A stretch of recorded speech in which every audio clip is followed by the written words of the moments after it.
인간의 추구하는 욕구라는 게 human needs, 꼭 필요한 거, 욕구를 충족시키고 그러고 나아가서는 인간이 원하는 욕망을 추구하게 만들어주자. 그러면 지상에서 제일 좋은 사회예요.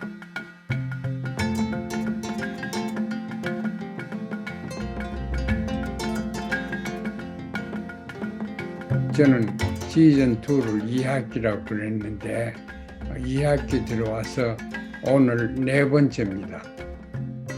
오늘 4번째 강의인데 그 전체적인 그림을 아는 것이 좋을 겁니다. 왜냐하면 발전이라는 엉뚱한 얘기를 하고 있으니까 이게 우리 통일 문제, 평화 문제 어떤 관계가 있느냐 하는 것을 의혹스럽게 생각하실 분도 지금도 좀 있을 거고 앞으로 나올 겁니다. 그래서 지금까지 3번 강의했는데 그 한두 마디로 요약하겠습니다. 첫째, 우리가 통일을 하려고 하면은 이질성을 극복하고 동질성을 권장해야 된다. 그러면 이질성을 극복하는데 극복할 길이 없습니다. 남북의 정치 문화나 사회 제도나 의식 구조나 이런 걸 우리가 비교해 볼 때 통일될 가능성이 없습니다.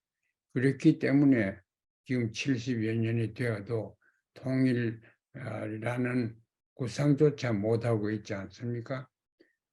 정상들도 몇 차례 만났고 합의도 많이 하고 선언문도 내고 했지만 통일로 가까워지지 않고 있습니다. 그래서 그런 거는 우리가 극복을 해야 되는데 극복하기 위해서는 제가 변증법적인 통일론 등등으로 얘기를 좀 했습니다.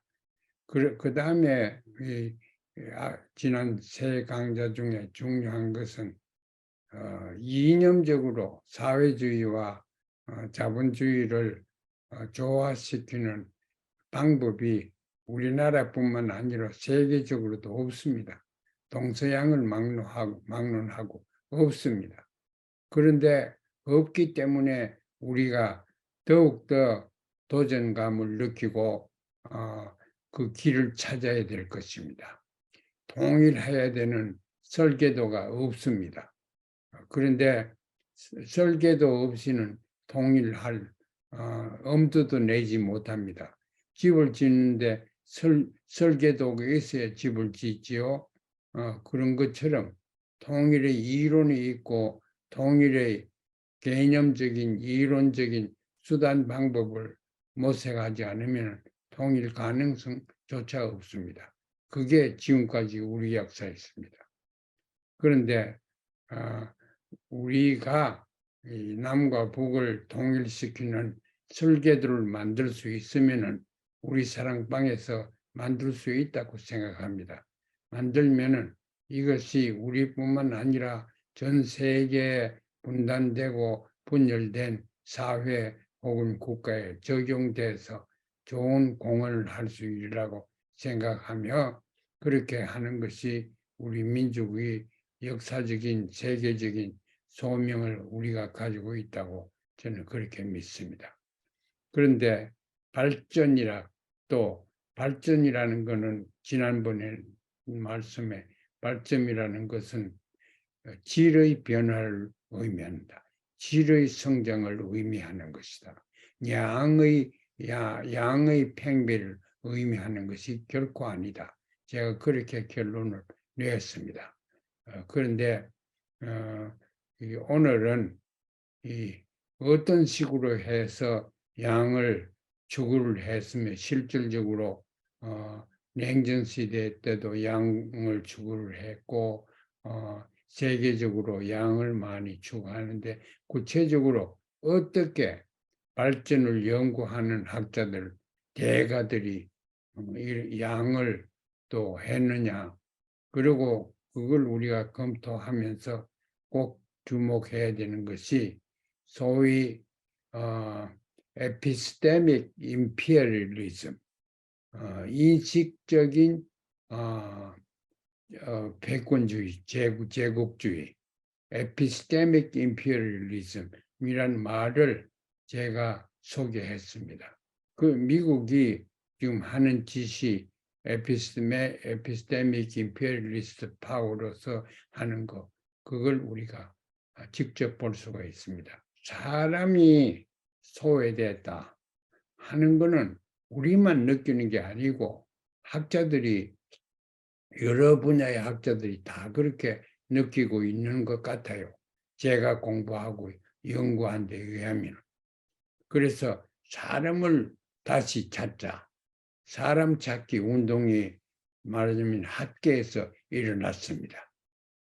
학계에서 일어났다는 것은 학계에 여러 가지 전문성을 가진 디파트먼트들이 있고 전공 분야들이 다 있는데, 모든 분야에서 학자들이 어떻게 하든지 인간을 발견하자, 그런 풍조가 늘어났습니다.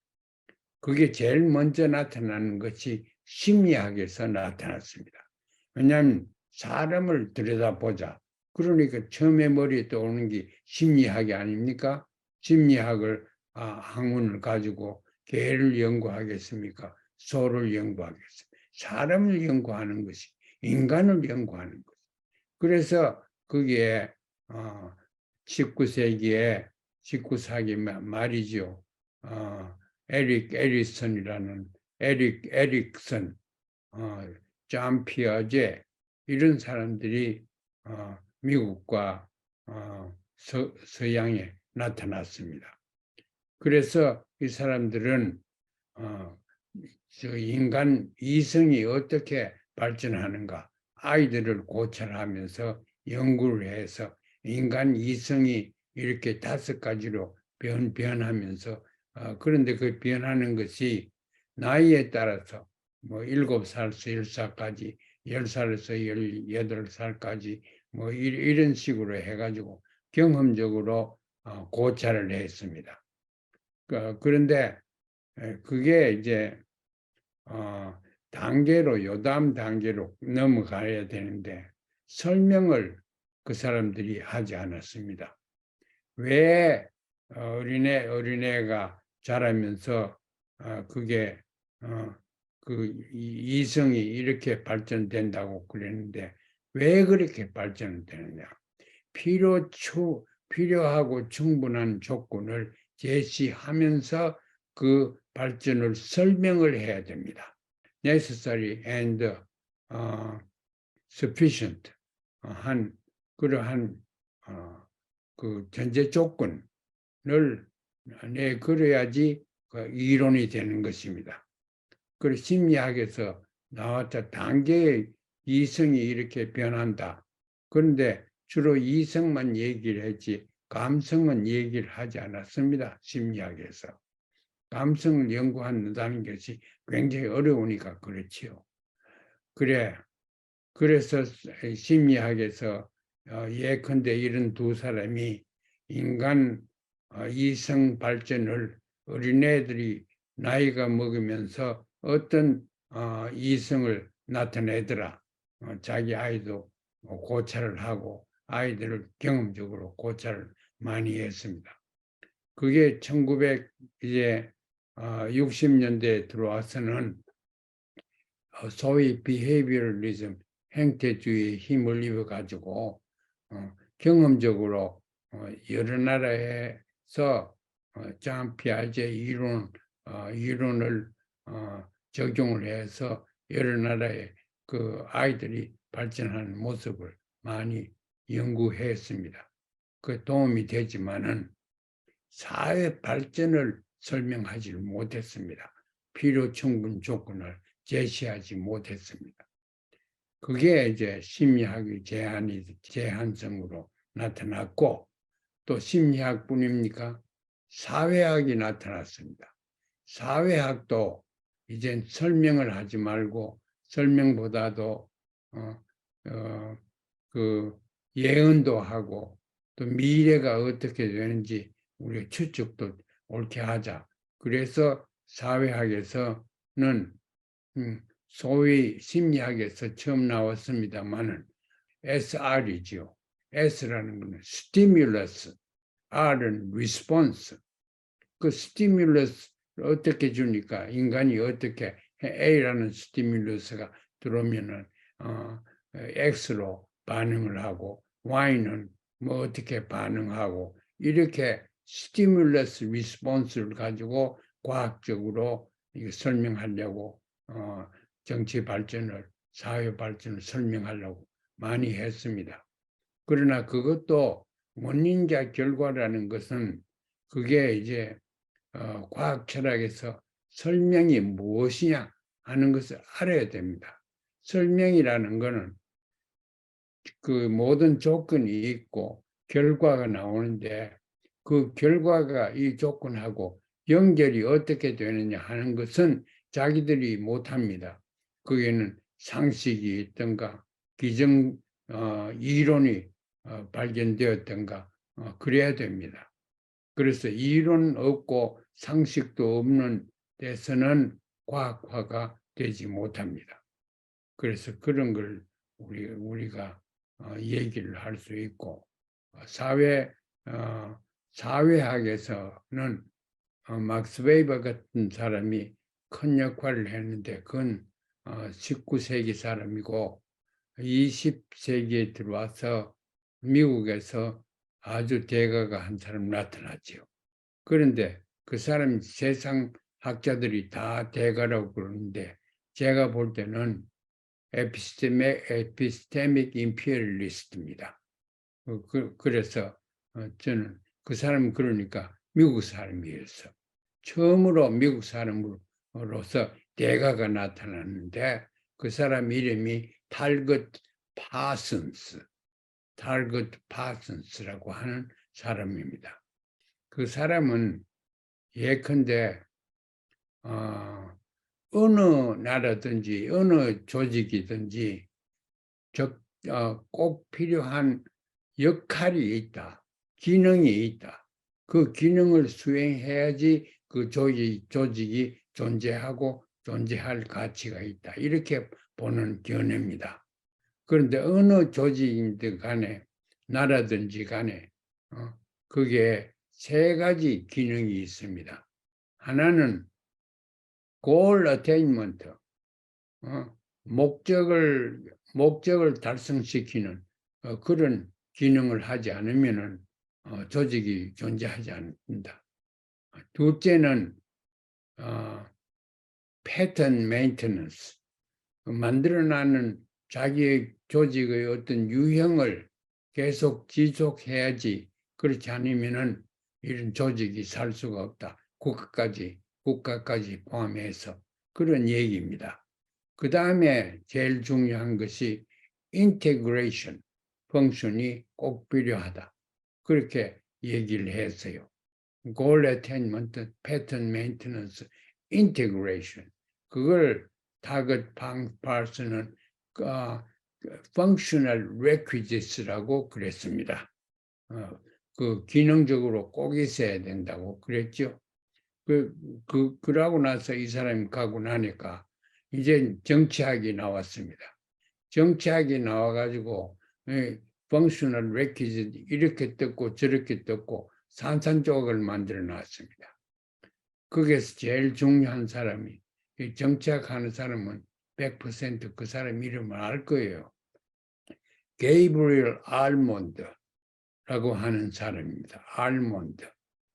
그 사람 미국 학자인데 순수하게 미국 학자죠. 유럽의 백그라운드 없고. 그래 그 사람은 알몬드가 했는 것도 structural functionalism. 그 사람도 또 다른 자기 부류의 사람들과 자기 제자들 그 사람 기껏해야 저를 가리키는 교수밖에 안 됩니다. 아주 최근 사람입니다. 지금은 작고 했지만 그 알몬드에서 와서 비로소 미국의 인식론적 제국주의가 시작됩니다. 그래서 알몬드 이름을 모르는 미국의 사회과학자는 없고 또 한국에 박사 받은 사람은 알몬드가 누군지 다 압니다. 그런데 알몬드는 미국의 그 하는 걸 보고 미국 정부가 하는 걸 보고 입법 법 만드는 거 그다음에 사법 행정 이런 것을 어떤 거는 인풋 펑션 어떤 건 아웃풋 펑션 그 인풋은 아웃풋을 설명을 하지요. 인풋이 그 인풋을 잘 설명하면 아웃풋을 예측할 수 있다는 그런 견해인데 그 인풋을 안만 가져와도 아웃풋이 제대로 나오지 않아요. 왜냐하면 그 속에 어떻게 이게 프로세스 이게 발전되는다 그걸 잘 모르면은 그래서 갤브리 알몬드 등등이 얘기를 하는 structural functionalism이 결국은 미국의 현실을 합리화시키는 일밖에 못했습니다. 그러니까 거기에 대해서 반감을 가진 사람들이 저까지 포함해서 많았죠. 그 사람들이 책들이 1960년, 70년 이때 다 나왔습니다. 그래서 이거 가지고는 안 되겠다. 그래서 이제 동양학자 하나가 과학적이면서 현실에 맞으면서 설득력이 있으면서 상식적인 그러한 의견을 포함한 정치 발전론을 발표했습니다. 그래서 그게 이제 미국의 그 정치학 엔사이클로피디아에 그게 1995년에 실렸습니다. 그러고 나서 뭐 그걸 권장하는 사람도 없고 우리나라에서는 관심도 없고 그래서 빛을 못 봤죠. 그러다가 2017년에 제가 그 이론을 다시 담아서 책을 냈는데 그게 우리가 교재로 사용했으면 하는 글로벌라이제이션 책입니다. 그 책은 엄청나게 연구도 많이 했고 야망이 큰 책이었습니다. 지금 제가 쭉 말씀드린 그 사람들을 전부 다 이 책에서 비판을 해서 그 사람들이 하는 것 가지고는 과학화도 안 되고 일반적으로 상식화도 되지 않는다. 제가 그런 결론을 낸 적이 있습니다. 그래, 그게 이제 그런데 이제 정치학에 딱 들어오니까 소위 대가들이 나타났어요. 그 중에 제일 아까 게이브리 알몬드도 얘기를 했지만은 발전론에서 게이브리 알몬드는 발전론이 아닙니다. 발전론에서 대가가 그 한둘이 아닌데 전부 다 미국의 정치 제도를 합리화시키고 또 칭찬을 하고 우수하다고 그렇게 아무 이유도 없이 그렇게 얘기를 한 것입니다. 그 사람들이 결국은 어떤 종류의 인간성을 가지면은 그 사회 전체가 발전된 사회다. 그런 발달이라는 걸 인간성에 두었습니다. 그 인간성이 예를 들어서 오픈 마인드, 개방되었으면 발전될까? 그 폐쇄되었으면 발전 안 됐다. 미래지향적이면 발전됐다. 과거 집착하면 발전되지 않았다. 또 다른 데로 이렇게 뭐 나가면은 프로젝션 하는 건 발전되고 인트로젝션 뒤로 안으로 내성적인 건 발전되지 않았다. 이게 전부 다 미국 사람 비슷한 거는 다 발전된 사람으로 만들었어요. 그러니까 객관성이 없습니다. 이제 그게 미국 학문이 지금 단계에서 제가 보니까 미국 학문이 상당히 정치화가 돼가지고 그, 그 정부에서 요구하는 것을 찬양하는 그런 모습으로 나타났습니다. 사실은 미국에 제가 와서 보니까 깜짝 놀란 것이 한국이나 북한만 그런 게 아니고 이걸 브레인워시, 쇠뇌 작업을 하는데 굉장히 철저하게 합니다. 아이들이 학교 가면은 어느 책은 읽지 말고 하고 어떤 책은 읽게 하고 지금도 그렇습니다.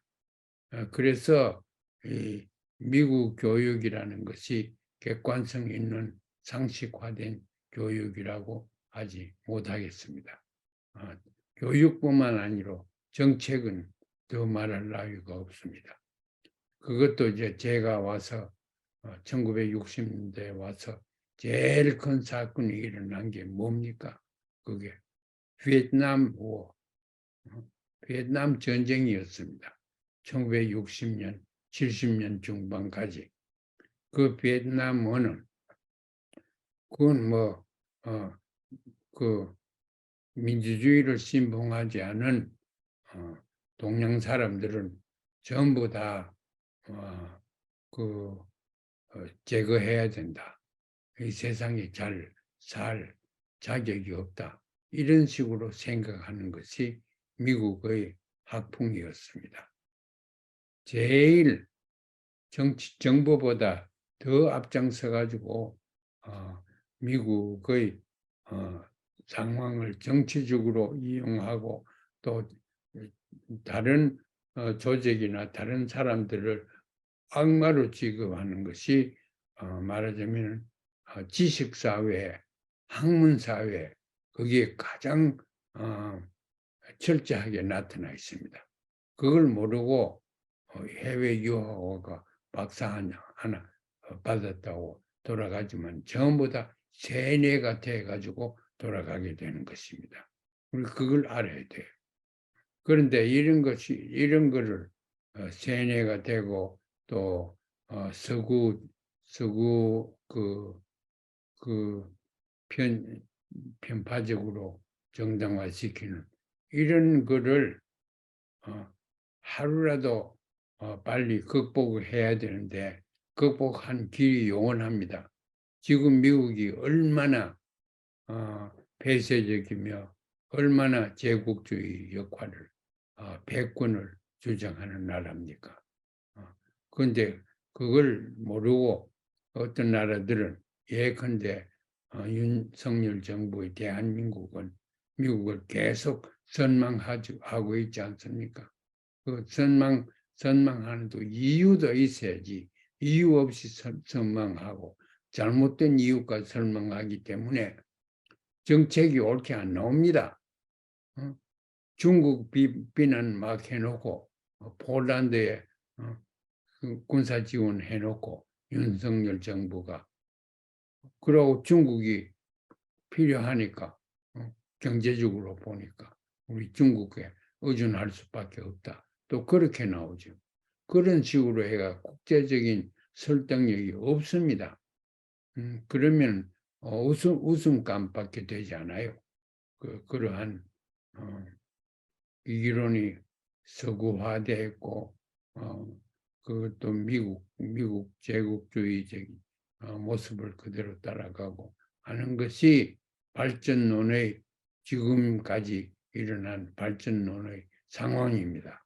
발전론 그러니까 즉 미국만 자꾸 얘기했는데 미국 이외에는 발전론이 제가 볼 때는 별로 없습니다.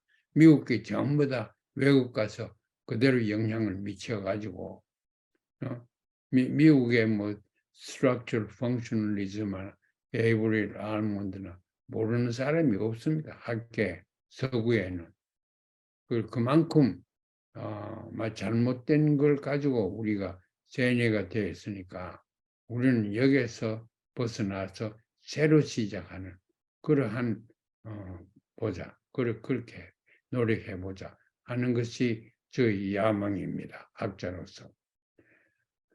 그래서 제가 처음으로 인간의 행복을 묻자.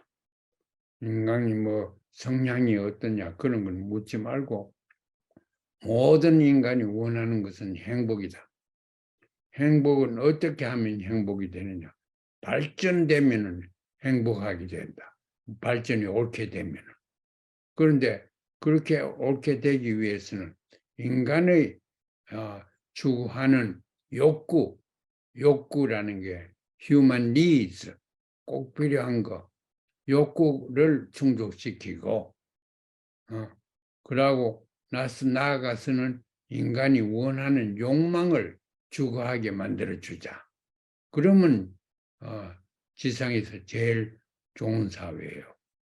욕구가 대한민국 사람들이 느끼는 욕구나 북쪽 사람이 느끼는 욕구냐 미국 사람이 느끼는 독일 사람이 느끼는 그 욕구들이 전부 동일하다고 저는 생각합니다. 그 휴먼 니즈하고 휴먼 원스를 우리 연구해 보면은 그 나라마다 다른 게 아닙니다. 똑같습니다. 똑같습니다.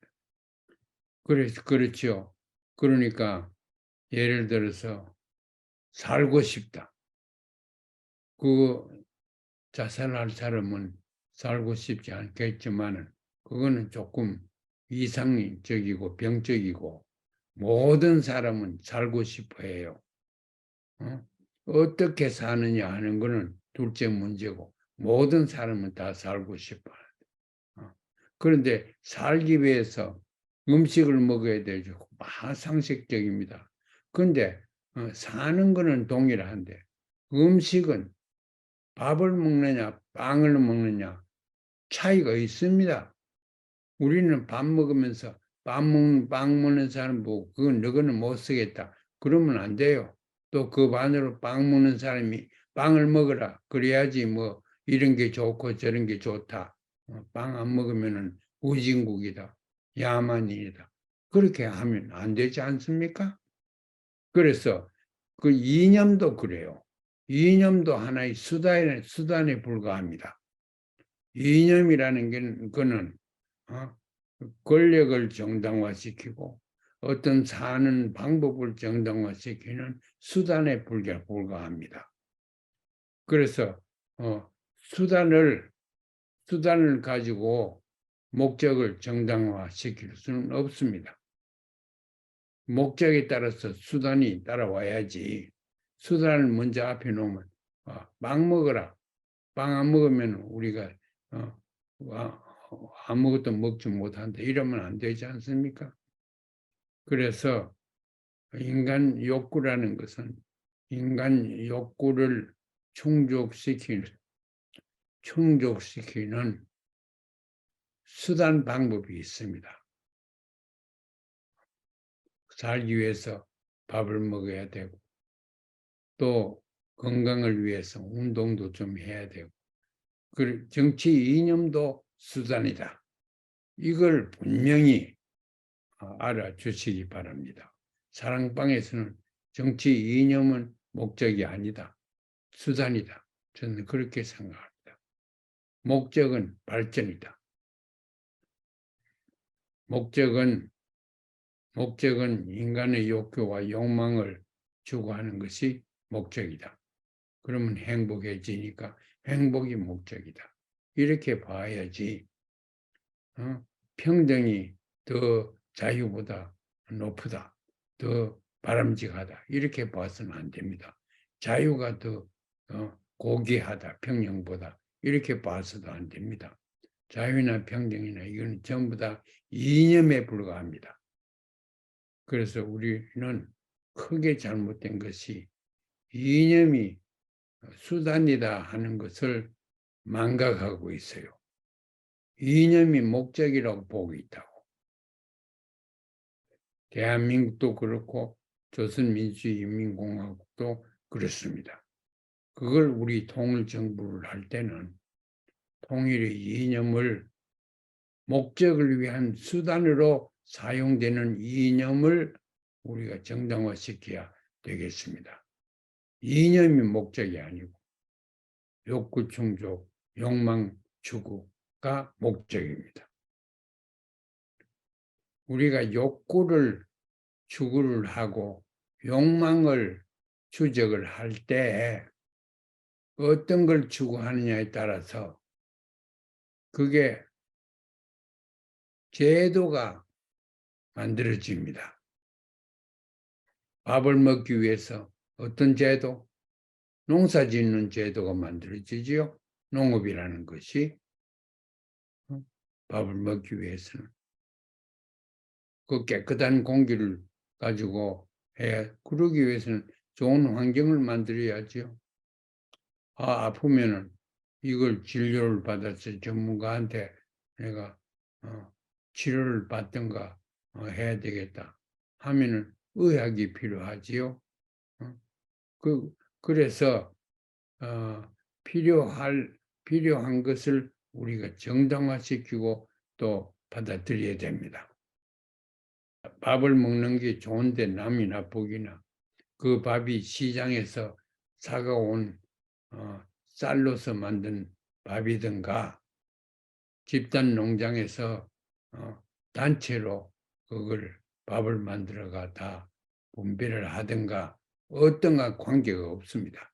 그 사회에서 잘 역할을 하는 방법을 취사 선택을 하면 좋습니다.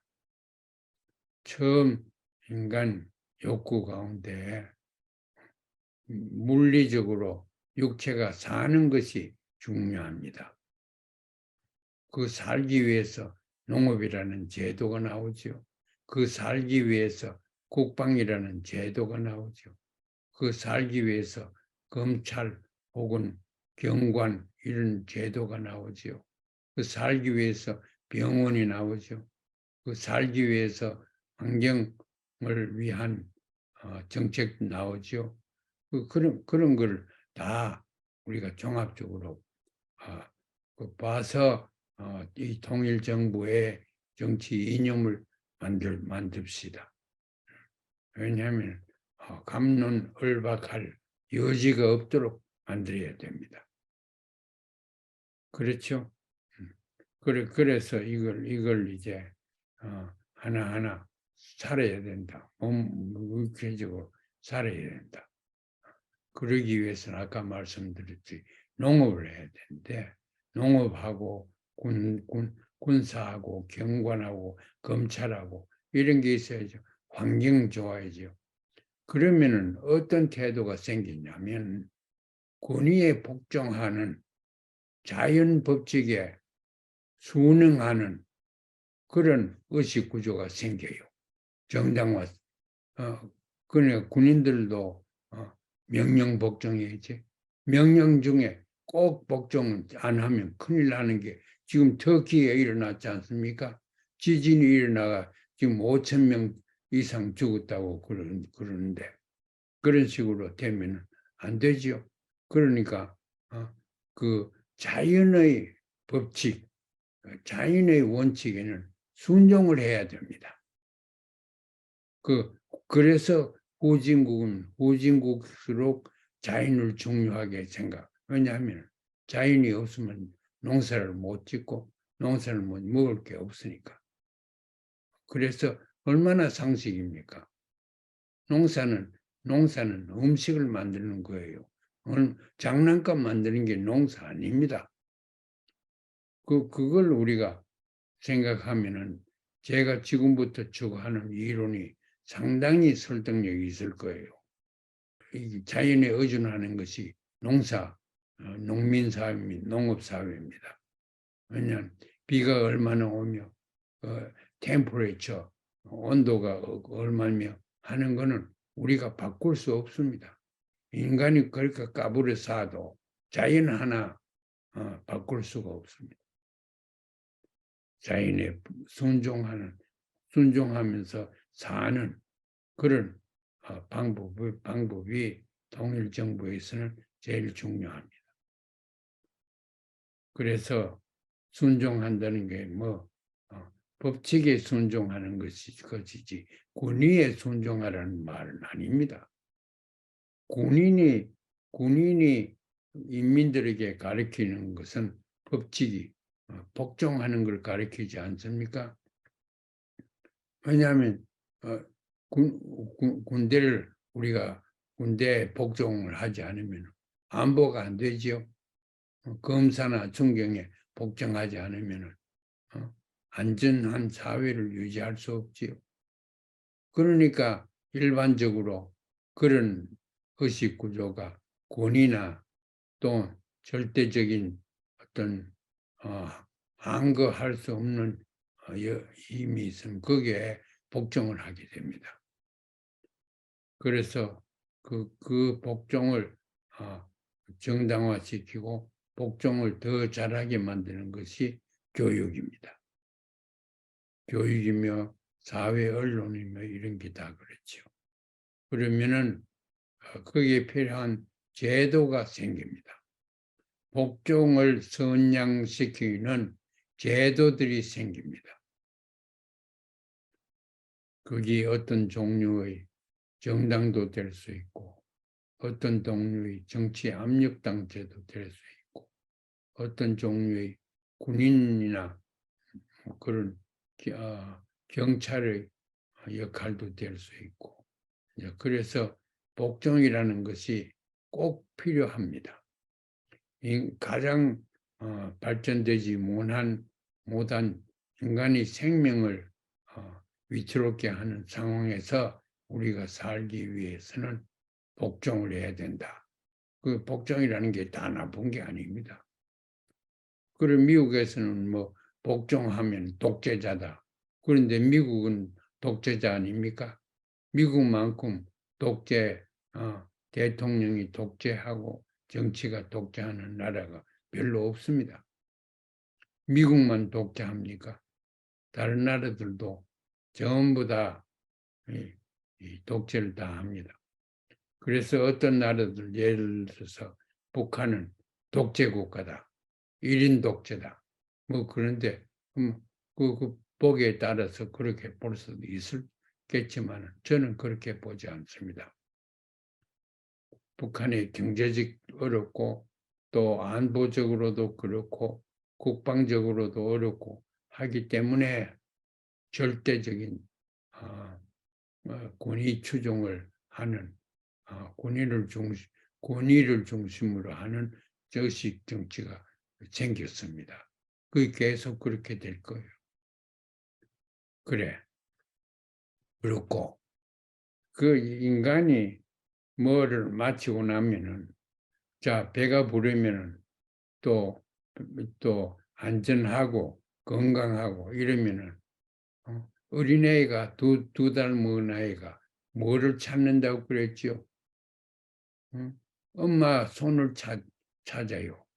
중요한 사람과 같이 하기를 원하는 거죠. 2살부터 계속 그래요. 2살도 되기 전부터. 그래서 인간은 사회적 동물이라고.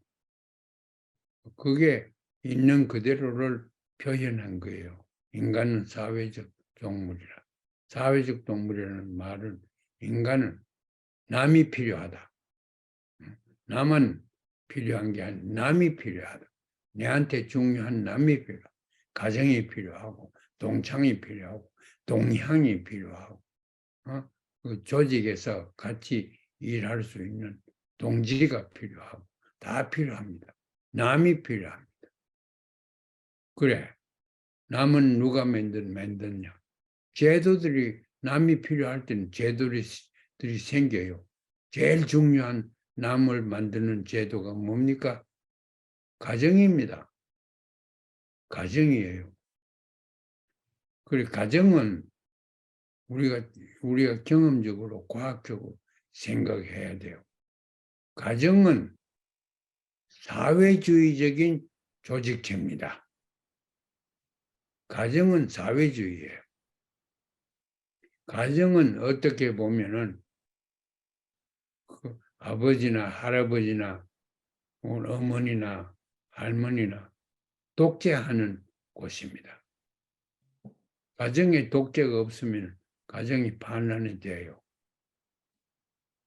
가정은 멸하지 붕괴하지 않아요. 아무리 오래 헤어져가 이산가족 돼도 역시 만나지 않으면 한을 못 푸는 것이 가정입니다. 이산가족 얘기할 자격이 미국 사람이나 외국 사람들은 없어요. 대한민국 사람, 조선민주주의인민공화국 사람만 이산가족의 한을 아는 사람, 그만 체험하고 있는 사람들이에요. 그 얼마나 중요한 것입니까? 제가 이산가족, 제가 좀 사실 지금 모자가 하나 더 있는데 Uniting Families Inc.라는 걸 미국의 연방정부의 세금 혜택을 받는 조직에 제가 CEO, 프레지던트입니다. 별로 안 하지요. 미국에는 할 게 없어요. 그게 한국에 가야지 이산가족을 찾아줄 그 의미가 있다고. 그 이산가족을 찾는 사람 누가 찾는가? 제가 카메라를 메고 온 만주벌판에 돌아다니면서 80년도 초에 대한민국에서 중공서 찾습니다. 뭐 이런 프로그램이 있었습니다. 제가 거기에 김동건이라고 하는 사회자와 단독 인터뷰도 하고 제가 찾아준 이산가족들을 마쿠에 숨겨놨다가 제가 있는 자리에서 만나게 하고 그런 드라마틱한 그런 경험이 있습니다. 그래, 만나지 않으면 안 풀려지는 것이 이산가족의 한입니다. 그건 이산가족이 돼보지 않았으면 느끼지 못합니다. 만나야지 한이 풀리는 것이 이산가족입니다. 제가 한 90살 이렇게 된 건강이 나쁘신 만주에 있는 그 사람을 이산가족을 찾으려고 내가 방문을 했어요. 그 연세가 80 얼마인데 뭐 굉장히 많아 보여요. 누굴 찾습니까? 저희 아버지를 찾습니다. 그래요. 내가 들고 있던 카메라를 땅에 딱 넣을 뻔했다고. 그만큼 깜짝 놀랐어요. 나이 90 된 사람이 자기 아버지를 찾는데 왜? 찾지 않으면 한이 풀리지 않는 것이 이산가족입니다. 그 다음에 아주 복잡한 상황이 있습니다. 남북의 이산가족, 좀 제가 이산가족에 관해서 책을 하나 썼으면 싶은데 그 경험을 해서 주로 남쪽에 온 남편들이 일찍 왔으니까 뭐 전쟁이 일어나고 소식 없고 하니까 재혼을 다 했어요. 재혼을 해서 단란한 가정을 꾸리고 사는 거를 저 북에 사는 사람들이 또 중국에 사는 사람들이 알고 자살하는 그런 예를 저 때문에 자살시켰구나. 제가 그래서 이산가족 다시 안 하겠다 하는 생각까지 들었어요. 풀지 않으면 풀리지 않는 한이 맺힙니다. 한이라는 개념, 그건 정말 이산가족 말고는 한이 맺히는 곳이 별로 없습니다. 더불어 살려고 하는 그런 욕망에서 가족이라는 것이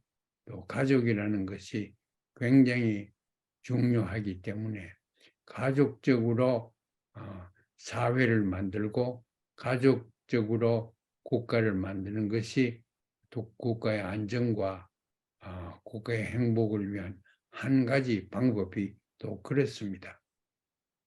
그러니까 조선민주주의인민공화국이 진정으로 거기 가정 갖고 또 수령 수령은 업의 수령이라고 할 만큼 느끼면 그 좋은 사회예요. 반드시 꼭 우리처럼 살아, 뭐 이 미국처럼 살아야 된다 하는 이유가 없습니다. 행복하면 좋은 거예요. 그게 가정이 중요한 사람들을 만든다고 친형제를 만들고 부모 관계를 만든다고. 그래서 또 결혼하고 나면은 그게 또 인적으로 연결이 돼가지고 더 많은 사람이 더불어 살게 된다고. 그리고 그게 아름다운 거예요. 대가족 제도가 얼마나 아름다운지 모릅니다. 그래서 우리 옛날부터 있는 세배를 하고 요새도 보니까 금역설, 양역설도 마찬가지 돼요. 세배하려고 뭐 경부선에 한 이틀 차가 꽉 막히대요. 그 얼마나 아름다워요. 그러한 그 정이랄까, 이산가족의 정, 또 남에 대한 정, 친구에 대한 정, 이 정이라는 말을 저는 참 좋아해요. 그래서 중요한 다른 사람들을 만들어주는 것이 가정이고 또 학교입니다. 학교 가면 동창생이 생겨요. 오늘 이 방에 동창생, 동기는 아닙니다. 저보다 석선배예요. 임수곤 선생 아까 나오셨어요. 그래서 제가 그 다음에 전화 올 때는 금방 내 입에서 나오는 것이 선배님이에요. 선배님이요. 왜냐하면 학교 같이 내보다 앞에 나오시니까 선배님이죠. 그러면 훨씬 더 친근감을 느낍니다. 그래서 학교가 중요한 다른 사람을 만들어내는 곳입니다. 그렇죠? 어느도 마찬가지, 알럼나이, 미국도 마찬가지예요. 제가 나온 학교가 저희 모교지요. 마틴 루터 킹이 자기가 나온 학교가 여기에 모어하우스라고 있는 학교예요. 그 학교에 자기 동상도 세워놓고 자기가 말하는 것도 많은데 그건 자기는 거기 오면은 가정 집에 왔다고 생각한다. 그렇게 얘기를 해요. 또 그렇게 써놨어요. 학교가 가정처럼 돼버려서 그 사람한테는 또 많은 사람한테 또 그래요. 동창 대기 찾지요. 대한민국에서 동문 대기 찾지. 그래서 동문들은 의견을 같이 저는 경상북도 동문 하고 의견이 많이 다릅니다. 통일관이나 북한에 대해서 좀 더 어카모데이션 하려고 하는 그런 경향을 많이 가지고 있지요. 그리고 그 사람들은 내 고등학교 동창들 나를 도외시합니다. 왜냐하면 뜻이 다르니까. 그래도 적지 않은 사람들이 동창으로 나를 끼워줘요. 저도 또 그렇게 느끼고. 그래, 그런 거. 또 그뿐입니까? 직장도 마찬가지예요. 직장에 동료들이 있지 않습니까?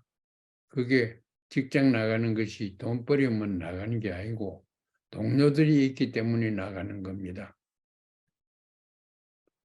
많은 의미에서는 동료들이 돈보다 더 중요합니다. 그렇게 돼야 돼요. 돈 때문에 생활 방법을 이렇게 저렇게 직장을 이렇게 저렇게 바꾸고 하면은 그게 인간의 욕구를 충족하는 방법이 아닙니다. 따라서 행복하게 사는 방법이 아닙니다. 그래서 이제 그렇게 되면은 그 제도 있지 않습니까? 제도, 학교, 교회도 마찬가지입니다. 교회도, 종교기관도 그렇고, 직장도 그렇고, 또 군대도 마찬가지예요. 거기 가면은 전부 다 중요한 남들이 만나는 거예요. 나와 같은 사람들이. 그래서 우리는 그 욕망을 충족시키기 위해서, 욕구를 충족시키기 위해서 사회의 의식 혹은 가치관을 우리가 만들어야 돼요. 중요한 건 가치를 부여해야 됩니다. 중요한 거는. 친구가 중요하고 또 친구가 됐다가 그 뜻을 같이 하는 친구가 되면은 동지가 되지요. 동지가 얼마나 중요해요. 이 세상에 동지 없이 어떻게 삽니까? 더구나 통일운동하는 이방에 계신 많은 사람들이 동지가 없으면 활동을 못하고 동지가 없으면 살 맛이 없잖아요. 그래, 그 중요한 다른 사람이 저렇게 있다. 그런데 그 다른 사람이 지금 살고 있는 사람에 그치는 게 아니에요. 저한테 중요한 사람 중에 하나는 플라토. 그러고 세인트 어거스틴 이런 사람이에요. 그러고 공자님이에요. 부처님이에요. 그 종교라는 게 그래서 특별히 종교는 을과 을이 만나는 겁니다. 직장은 다른 것 때문에 주로 만나는 게 많겠지만 종교나 종교단체는 을과 을이 만나는 겁니다.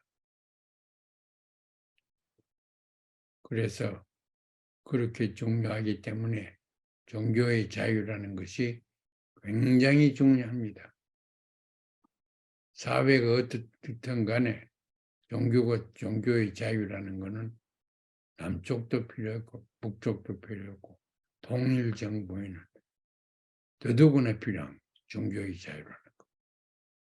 제가 4가지, 5가지 욕구 중에 2가지 대충 얘기했습니다. 그렇죠? 2가지 얘기 대충 했어요.